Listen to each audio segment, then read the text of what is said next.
கர்த்தருடைய கிருபையினாலே நாம் இந்த வருடத்திலே இரண்டாவது மாதத்திற்குள்ளாக வந்திருக்கிறோம். முதல் மாதத்தை நிறைவு செய்து இரண்டாவது மாதத்திற்குள்ளாக வரும்படிக்கு கர்த்தர் அனுக்கிரகம் பாராட்டி இருக்கிறார். ஆமென். ஹல்லேலூயா, ஹல்லேலூயா. ஆண்டவர் நல்லவர். ஒவ்வொரு மாதத்தையும் அவர் ஆசீர்வதிக்கிறார், ஒவ்வொரு வாரங்களையும் ஆசீர்வதிக்கிறார், நாட்களையும் ஆசீர்வதிக்கிறார், நிமிஷங்களையும் அவர் ஆசீர்வதிக்கிறார். அவருடைய ஆசீர்வாதம் நிறைவாக வருகிறது. ஹல்லேலூயா. இன்றைக்கு இந்த நல்ல புதிய மாதத்தில் ஆண்டவர் நமக்கு கொடுக்கிற மிக அற்புதமான ஒரு வாக்குத்தத்த வசனம் இருக்கிறது. ஆண்டவர் வாக்குத்தத்தத்தினாலே தம்முடைய ஜனத்தை ஆசீர்வதிக்கிற தேவன்.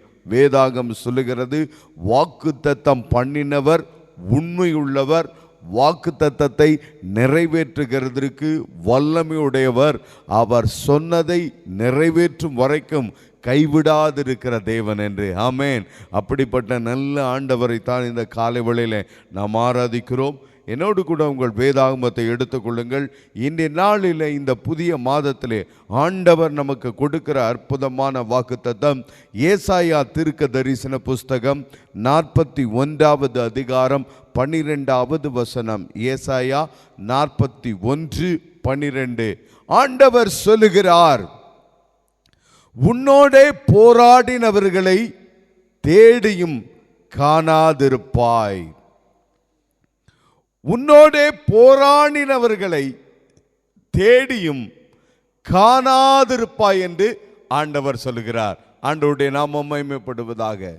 இந்த நல்ல நாளில் ஆண்டவர் நமக்கு கொடுக்கிற ஒரு வார்த்தை, உன்னோடு போராடினவர்களை தேடியும் காணாதிருப்பாய்.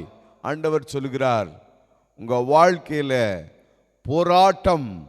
போராட்டம் சூழ்ந்திருக்கிற அந்த வாழ்க்கையின் காரியங்கள் ஒவ்வொன்றிலும் உங்களுக்கு எதிராக இருக்கிற காரியங்களை ஆண்டவர் இனி நீ காணாதிருக்கும்படிக்கு அவர் ஆசீர்வதிப்பார். ஆமென்.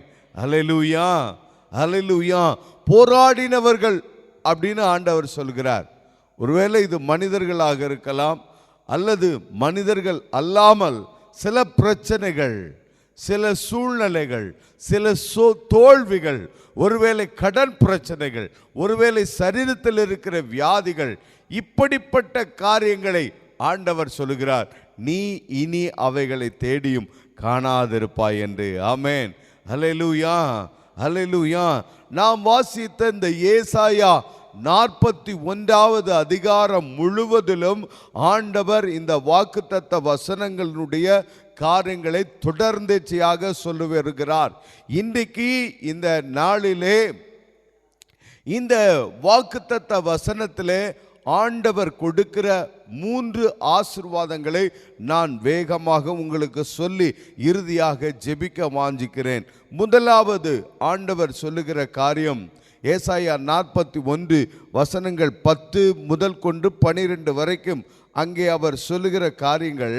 ஆண்டவர் சொல்லுகிறார், நீ பயப்படாதே, நான் உன்னுடனே இருக்கிறேன், திகையாதே, நான் உன் தேவன், நான் உன்னை பலப்படுத்தி உனக்கு சகாயம் பண்ணுவேன், என் நீதியின் வலது கரத்தினால் உன்னை தாங்குவேன். ஆண்டவர் சொல்லுகிறார், நீ பயப்படாதே, நான் உன்னுடன் இருக்கிறேன், திகையாதே, நான் உன் தேவன், நான் உன்னை பலப்படுத்தி உனக்கு சகாயம் பண்ணுவேன், என் நீதியின் வலது கரத்தினாலே உன்னை தாங்குவேன் என்று ஆண்டவர் சொல்லுகிறார். உன்னை பலப்படுத்தி உனக்கு சகாயம் பண்ணுவேன், மட்டுமல்ல என்னுடைய வலது கரத்தினாலே உன்னை தாங்குவேன் என்று ஆண்டவர் சொல்கிறார். உங்களை பலப்படுத்துவேன் என்று ஆண்டவர் சொல்லுகிறார். இந்த புதிய மாதத்திலே ஆண்டவர் உங்களை தம்முடைய பலத்தினாலே நிரப்புவார். காரியங்களை செய்து முடிக்கத்தக்கதாக, சூழ்நிலைகளிலே வெற்றியை எடுக்கத்தக்கதாக, பிரச்சனைகளிலே நீங்கள் முன்னேற்றத்தின் பாதையிலே வருவதற்காக ஆண்டவர் உங்களை பலப்படுத்துவேன் என்று ஆண்டவர் சொல்லுகிறார். பலப்படுத்துவேன் என்று அவர் சொல்லுகிறார். ஒரு பலன், உன்னதத்திலிருந்து வருகிற ஒரு பலன், கர்த்தருடைய வார்த்தையினாலே வருகிற ஒரு பலன், அவருடைய மகிமையான பிரசன்னத்தின் மூலமாக வருகிற ஒரு பலன். அந்த பலத்தினாலே நீங்கள் நிரப்பப்படுவீர்கள். ஆமென், அல்லேலூயா. ஆண்டவர் உங்களை பலப்படுத்துவார். பலன் ஒன்று இருதயத்திலே, இரண்டாவது சரீரத்திலே. இருதயத்திலே ஆண்டவர் உங்களுக்கு பலனை தருவார். அங்கே கவலைகளோ குழப்பங்களோ அல்லது தோல்வியோ சோர்வுகளோ இவைகளை எல்லாவற்றையும் அகற்றி ஆண்டவர் உங்கள் இருதயத்தை பலப்படுத்துவார். அவருடைய வார்த்தை சொல்லுகிறது, பலன் கொண்டு திடமனதாயிரு என்று. ஆமென், அல்லேலூயா. நீங்கள் பிரச்சனைகளை பார்த்து, ஒருவேளை போராட்டங்களை பார்த்து, ஒரு குறிப்பிட்ட பிரச்சனை உங்களுக்கு எதிராக மீண்டும் மீண்டும் தொடர்ந்தேர்ச்சியாக வருகிறதை கண்டு நீங்கள் சோர்ந்து போகிறதுனாலே உங்கள் பலன் குன்றி குறைந்து போயிருக்கிறதே, அல்லது உங்களுக்குள்ளாக இருக்கிற அந்த பலன் சூழ்நிலைகளை எதிர்த்து போராடுகிறதற்கு, ஜெயமெடுக்கிறதற்கு இல்லாமல் போகிறதே. ஆண்டவர் சொல்லுகிறார், நீ பயப்படாதே, நீ கலங்காதே, நான் உன்னுடனே கூட இருக்கிறேன், நீ திகையாதே, நான் உன் தேவன், உன்னை நான் பலப்படுத்துவேன் என்று ஆண்டவர் சொல்கிறார். ஆண்டவர் பலப்படுத்துகிறதுனாலே இன்னொரு காரியமும் உங்கள் வாழ்க்கையில நடைபெற இருக்கிறது. அதை 11வது வசனம் சொல்லுகிறது. அங்கே அவர் சொல்லுகிற வார்த்தை, இதோ உன்மேல் எரிச்சலாயிருக்கிற யாவரும் வெட்கி இலச்சை அடைவார்கள், உன்னோடு வழக்காடுகிறவர்கள் நாசமாகி ஒன்றுமில்லாமல் போவார்கள். ஆண்டவருடைய வார்த்தை சொல்லுகிறது பாருங்க, உன்னோடே வழக்காடுகிறவர்கள் நாசமாகி ஒன்றுமில்லாமல் போவார்கள். ஒருவேளை ஒரு பிரச்சனை இருக்குதா, அந்த பிரச்சனை உங்கள் குடும்பத்துக்குள்ளே இருக்கிறதா, உங்கள் வீட்டுக்குள்ளே இருக்கிறதா, அல்லது உறவினர்கள் மத்தியில் இருக்கிறதா, அல்லது உங்களுடைய வேலையில் அலுவலகத்தில் அங்கே இருக்கிறதா, அல்லது நீங்கள் செய்கிற அந்த தொழிலில் அங்கே பிரச்சனை இருக்கிறதா, அல்லது வேறு ஏதாவது ஒரு வழக்கு உங்களுக்கு இருக்கிறதா, ஆண்டவர் சொல்றாரு, உன்னோடு வழக்காடுகிறவர்கள் நாசமாகி ஒன்றுமில்லாமல் போவார்கள். எப்படி அவர்கள் நாசமாவார்கள்? எப்படி அவர்கள் ஒன்றுமில்லாமல் போவார்கள்? கர்த்தர் உங்களை பலப்படுத்துகிறார், கர்த்தர் உங்களை ஸ்திரப்படுத்துகிறார், அவருடைய வலது கரம் உங்களோடு கூட இருக்கிறது. அவர் உங்களுக்காக காரியங்களை நன்மையாய் முடிய பண்ணுவார், காரியங்களை நன்மையாய் அவர் மாற்றி கொடுப்பார். ஆகையினாலே உங்களுக்கு எதிராக இருக்கிற பிரச்சனைகள், நீங்கள் போராடுகிற அந்த போராட்டங்கள், அவைகளிலே வெற்றியை பார்ப்பீர்கள். மாறாக அந்த பிரச்சனைகள், வழக்குகள் ஒன்றுமில்லாமல் போய்விடும். ஆமென் சொல்லுங்க, அல்லேலூயா. 12வது வசனத்தில் அவர் தொடர்ந்து சொல்லுகிறார், உன்னோடு போராடினவர்களை தேடியும் நீ காணாதிருப்பாய். உன்னோடு போராடினவர்களை நீ தேடியும் அவர்களை நீ காணாதிருப்பாய். எதை காணாதிருப்பாய்? ஒருவேளை கடன் பிரச்சனை இருக்கிறதா, அந்த கடனை இனி நீங்கள் காணாது இருப்பீர்கள். அப்போ என்ன நடக்கும்?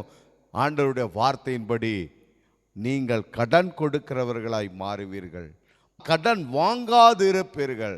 ஒருவேளை சரீரத்தில் வியாதி இருக்கிறதா, உங்களுக்கு ஏதோ ஒரு வியாதி நிமித்தம் நீங்கள் வேதனை அனுபவிக்கிறீர்களா, கஷ்டத்தை அனுபவிக்கிறீர்களா, அந்த சரீரத்தில் இருக்கிற வியாதியை ஆண்டவர் சுகமாக்குவார். தம்முடைய வார்த்தையை அனுப்பி தம்முடைய மகிமையான பிரசன்னத்தினாலே அவர் அந்த வியாதியை சுகமாக்குவார். உங்கள் சரீரத்தில் இருக்கிற வியாதி சுகமாகும் அவருடைய வார்த்தையினாலே. அவருடைய வார்த்தையினாலே பலகீனம் நீங்கும், நீங்கள் பலனடைவீர்கள். அப்ப இனி வியாதியை நீங்க பார்க்க மாட்டீர்கள், சுகவீனத்தை பார்க்க மாட்டீர்கள், பலகீனத்தை பார்க்க மாட்டீர்கள். கர்த்தருடைய பலன் உங்களுக்கு போதுமானதாக இருக்கும். ஒருவேளை உங்க சரீரத்தில் எந்த குறிப்பிட்ட இடத்துல பகுதியில் சுகவீனம் பலகீனம் இருக்கிறதோ அந்த இடத்துல கர்த்தருடைய வார்த்தையினாலே வருகிற சுகம் உண்டாகும்.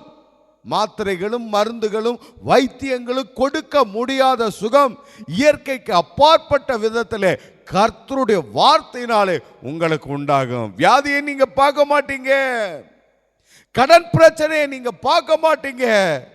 கடந்த நாட்களிலே நீங்கள் முயற்சி செய்து தோற்று போனீர்களே, அந்த தோல்வி இன்றைக்கு வரைக்கும் உங்களோடு இருக்கிறது, அதை இனி பார்க்க மாட்டீர்கள். ஆண்டவர் உங்களை வெற்றி அடைய பண்ணுவார். நீங்கள் வெற்றி சிறந்த மனிதர்களாய், உங்களை ஆண்டவர் வெற்றி சிறக்க பண்ணி வெற்றியாளர்களாய் ஜெயம் பெற்றவர்களாய் ஆண்டவருடைய கரம் உங்களுக்கு உதவி செய்யும். ஆமென், அல்லேலூயா.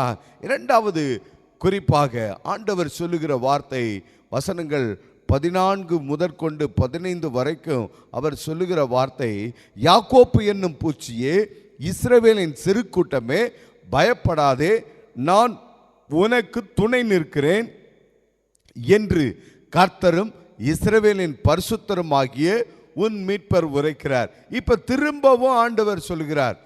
திரும்பவும் அவர் சொல்லிட்டு அவர் என்ன செய்கிறாராம், 15வது வசனத்திலே, இதோ போரடிக்கிறதற்கு நான் உன்னை புதிதும் கூர்மையுமான பற்கள் உள்ள எந்திரமாக்குகிறேன், நீ மலைகளை மிதித்து நொறுக்கி குன்றுகளை பதருக்கு ஒப்பாக்கி விடுவாய் என்று ஆண்டவர் சொல்லுகிறார். இரண்டாவது அவர் சொல்லுகிற வார்த்தை, போரடிக்கிறதற்கு நான் உன்னை புதிதும் கூர்மையும் பற்களும் உள்ள எந்திரமாக மாற்றுகிறேன். அப்ப நீ என்னென்ன செய்ய போகிறாய், என்ன சம்பவிக்க போகிறது, அதனால என்ன நடக்க போகிறது, நீ மலைகளை மிதித்து குன்றுகளை பதருக்கு ஒப்பாக்கி விடுவாய். ஆண்டவர் இந்த புதிய மாதத்திலே உங்களை போரடிக்கிறதற்கு ஏற்ற, யுத்தம் பண்ணுகிறதற்கு ஏற்ற, ஜெயம் பெற்றுக்கொள்கிறதற்கு ஏற்ற உங்களை புதிதும் கூர்மையுமான பற்களுள்ள எந்திரமாய் மாற்றுகிறார். ஆமென் சொல்லுங்க. என்கிட்ட என்ன இருக்குது பாஸ்டர், என்னால் என்ன செய்ய முடியும் பாஸ்டர், நான் ட்ரை பண்ணி பார்த்துட்டேன், எனக்கு வரல, நான் முயற்சி செஞ்சேன், அது எனக்கு கிடைக்கல, நான் பிரயாசப்பட்டேன், எந்த பிரயோஜனமும் இல்லை. ஆண்டவர் உங்களை புதிதும் கூர்மையும் பற்களுள்ள எந்திரமாய் மாற்றுகிறார். கடந்த நாட்களில் முயற்சி செய்து கிடைக்காமல் போன, கடந்த நாட்களில் பிரயாசப்பட்டு பிரயோஜனம் இல்லாமல் போன, கடந்த நாட்களில் உங்கள் உழைப்பிலே நன்மை கிடைக்காமல் போன அந்த காரியங்களிலே இன்றைக்கு அற்புதங்கள் உண்டாகும்படிக்கு, இன்றைக்கு பிரயோஜனம் உண்டாகும்படிக்கு, இன்றைக்கு அதனுடைய பலன் உங்கள் கரங்களுக்கு கிடைக்கும்படிக்கு ஆண்டவர் உங்களை புதிதாக, உங்களை வல்லமை உள்ளவர்களாக, உங்களை திறமை உள்ளவர்களாக, நீங்கள் திறன் மிகுந்தவர்களாக மாறும்படிக்கு ஆண்டவர் உங்களுக்கு பலனை கொடுக்கிறார். புதிதும் கூர்மையுமான பற்கள் உள்ள எந்திரமாய் மாற்றுகிறேன் என்று அவர் சொல்லுகிறார். ஆமென் சொல்லுங்க, அல்லேலூயா. கிதியோன் இடத்துல கர்த்தருடைய தூதன் வந்து சொன்ன பொழுது, பராக்கிரமசாலியே, கர்த்தர் உன்னோடு கூட இருக்கிறார் என்று சொன்ன பொழுது அவன் பயந்தான், அவன் திகைத்தான், கலங்கினான். ஆனால் ஆண்டவருடைய வார்த்தை சொன்னது, நீ போ, உன்னோடு கூட நான் இருக்கிறேன், உன்னை அனுப்புகிறவர் நான் அல்லவா என்று அவன் சொன்னான். மன்னிக்க வேண்டும் என்று கர்த்தர் சொன்னார். ஆகையினாலே அவன் சென்றான், மீதியானியர்களை முறியடித்தான், அவருடைய வல்லமையிலிருந்து ஜெயத்தை பெற்றுக்கொண்டான். நான் சொல்லுகிறேன், ஆண்டவர் உங்களை பலப்படுத்துவார். கிதியோனை பலப்படுத்தின தேவன், கிதியோனுக்கு வல்லமையை கொடுத்த தேவன், கிதியோனுக்கு யுத்தத்தில் ஜெயம் கொள்ளும்படிக்கு யுத்தத்திற்கான வழிமுறைகளை கொடுத்த தேவன், உங்க பிசினஸ்ல, உங்க தொழிலில், உங்க வியாபாரத்தில் ஆண்டவர் உங்களுக்கு ஞானத்தை ஆண்டவர் கொடுப்பார், உங்களுக்கு திறமைகளை ஆண்டவர் கொடுப்பார், உங்களுக்கு அந்த சாதுரத்தை ஆண்டவர் கொடுப்பார். அவருடைய வார்த்தையினாலே அது உண்டாகும். அப்படி அவர் உங்களை புதிதான கூர்மையான பற்கள் உள்ள எந்திரத்தை போல ஆண்டவர் மாற்றுகிறார். ஆமென் சொல்லுங்க, அல்லேலூயா. ஒருவேளை கடந்த நாள் வரைக்கும் நீங்க பிசினஸ்ல தோல்வியை அனுபவிச்சிருந்தீங்கன்னா, ஆண்டவருடைய வார்த்தை சொல்கிறது, இனி முதற்கொண்டு அதில் நீங்கள் ஜெயம் பெறுவீர்கள், இனி முதற்கொண்டு அதில் நீங்கள் வெற்றி பெறுவீர்கள், இனி முதற்கொண்டு அதனாலே உங்களுக்கான அந்த நன்மை, அந்த ஆசீர்வாதம், அந்த லாபம் அது வந்து சேரும் என்று ஆண்டவருடைய வார்த்தை சொல்கிறது. எதிராக இருக்கிற பிரச்சனைகளை, மலைகள் போன்று இருக்கிற பிரச்சனைகளை நீங்கள் முறியடிப்பீர்கள். ஆமென் சொல்லுங்க.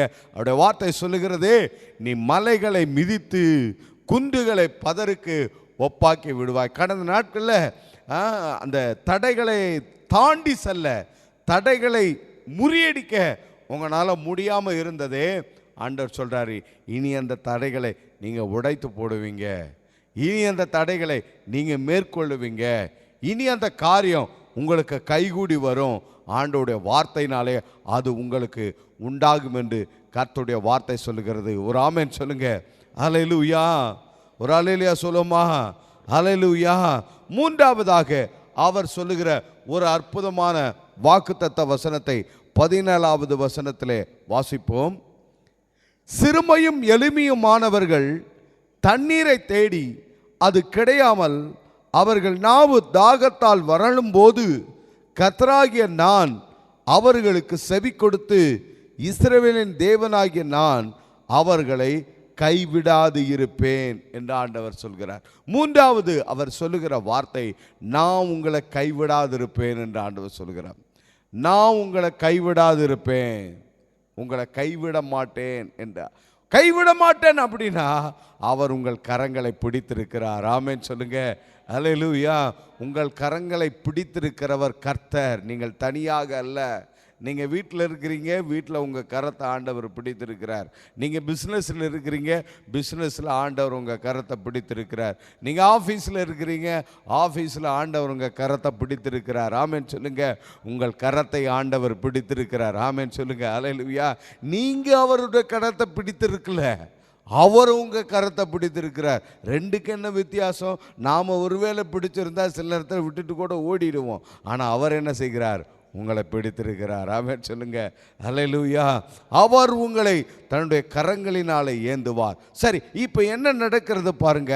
அவர் சொல்றாரு, இஸ்ரவேலின் தேவனாகிய நான் உங்களை கைவிடாதிருப்பேன். அப்ப என்ன செய்கிறார்? கைவிடாதிருப்பதற்காக அவர் என்ன செய்கிறார்? கைவிடாதிருப்பேன் என்று சொல்லுகிற ஆண்டவர் கைவிடாது இருப்பதற்காக அவர் செய்ய போகிற காரியம் என்ன? அடுத்து வர்ற வசனங்களிலே அவர் சொல்லுகிறார், உயர்ந்த மேடுகளிலே ஆறுகளையும் பள்ளத்தாக்குகளின் நடுவே ஊற்றுகளையும் திறந்து வனாந்தரத்தை தண்ணீர் தடாகமும் வறண்ட பூமியை நீர்க்கேணிகளுமாய் மாற்றுவேன் என்று ஆண்டவர் சொல்லுகிறார். ஒரு அல்லேலூயா சொல்லுவோமா? ஹல்லேலூயா. ஆண்டவர் சொல்லுகிற வார்த்தை பாருங்க, உயர்ந்த மேடுகளிலே ஆறுகளையும் பள்ளத்தாக்கின் நடுவே ஊற்றுகளையும் வனாந்தரத்திலே தண்ணீர் தடாகமும் வறண்ட பூமியை நீர்க்கேணிகளுமாய் மாற்றுகிறேன் என்று ஆண்டவர் சொல்கிறார். ஹல்லேலூயா. ஏன் அப்படின்னா 17வது வசனத்தில் இந்த சிறுமையானவர்கள், எளிமையானவர்கள் தண்ணீரை தேடி தேடி அது கிடையாமல் போனதுனாலே, அவர்கள் நாவு தாகத்தால் வறண்டு போனதுனாலே கர்த்தர் செய்கிற காரியம், அவர் உயர்ந்த மேடுகளை பார்க்கும் பொழுது அங்கே ஆறுகளை உண்டாக்குகிறார், பள்ளத்தாக்கை பார்க்கும் பொழுது அங்கே ஊற்றுகளை திறக்கிறார், வனாந்தரத்திலே அவர் தண்ணீரை தடாகமாய் மாற்றி கொடுக்கிறார், வறண்ட பூமியை நீர்க்கேணிகளுமாய் அவர் மாட்டுகிறார். ஆமென் சொல்லுங்க. ஹல்லேலூயா. ஹல்லேலூயா. சிறுமையும் எளிமையுமாய் இருக்கிறவர்கள் தண்ணீரை தேடினார்களே, ஒருவேளை பாஸ்டர் அந்த சிறுமையான மனிதன், அந்த எளிமையான மனிதன் நான் தான் தேடிட்டு இருக்கிறேன், இந்த குறிப்பிட்ட ஆசீர்வாதத்தை எதிர்பார்த்துருக்கிறேன், இந்த குறிப்பிட்ட காரியம் கைகூடி வர வேண்டும் என்று நான் எதிர்பார்க்கிறேன், என் வேலையில் ஒரு ப்ரொமோஷன் வரணும், என் வேலையில் ஒரு முன்னேற்றம் வரணும், என் பிஸ்னஸில் அடுத்த லெவலுக்கு போகணும், புதிதாக ஒன்றை நான் ஆரம்பிக்க விரும்புகிறேன், என் பிள்ளைக்கு இந்த காரியத்தை இந்த நாட்களில் நான் செய்து கொடுக்க வேண்டும், ஒரு திருமணத்தை நான் நடத்தி வைக்க வேண்டும், ஒரு வீட்டை நான் கட்ட வேண்டும், ஒரு வாகனத்தை நான் வாங்க வேண்டும், இந்த செயலை நான் செய்து முடிக்க வேண்டும் என்று சொல்லி அதற்காக நீங்கள் பிரயாசப்படுகிறீர்களே, ஆண்டவர் அந்த காரியத்தில் அவர் செய்வேன் என்று சொல்லுகிறது. உயர்ந்த மேடுகளிலே ஆறுகளை உண்டாக்குவது போல, பள்ளத்தாக்குகளின் நடுவிலே ஊற்றுகளை உண்டாக்குகிறது போல, வனாந்தரத்தில் தண்ணீர் தடாகத்தை ஏற்படுத்துகிறது போல, ஆண்டவர் வறண்ட பூமியை நீர்க்கேணிகளுமாய் மாற்றுகிறது போல அந்த காரியத்தை ஆண்டவர் ஆசீர்வதித்து கொடுப்பார். ஆமென். கைகூடி வராதிருக்கிற காரியங்களை ஆண்டவர் கைகூடி வரும்படிக்கு செய்வார். இதையெல்லாம் அவர் எப்படி செய்து முடிக்கிறார்? அவர் உங்களோடு கூட இருப்பதினாலே. ஆமென், அல்லேலூயா. அதைத்தான் ஆண்டவர் திரும்ப திரும்ப இந்த வார்த்தையை சொல்லுகிறார். நாம் வாசித்த அந்த ஏசாயா 41வது அதிகாரத்தில் 10வது வசனத்திலையும் அவர் திரும்ப சொல்கிறார், 14வது வசனத்திலையும் திரும்ப சொல்கிறார்.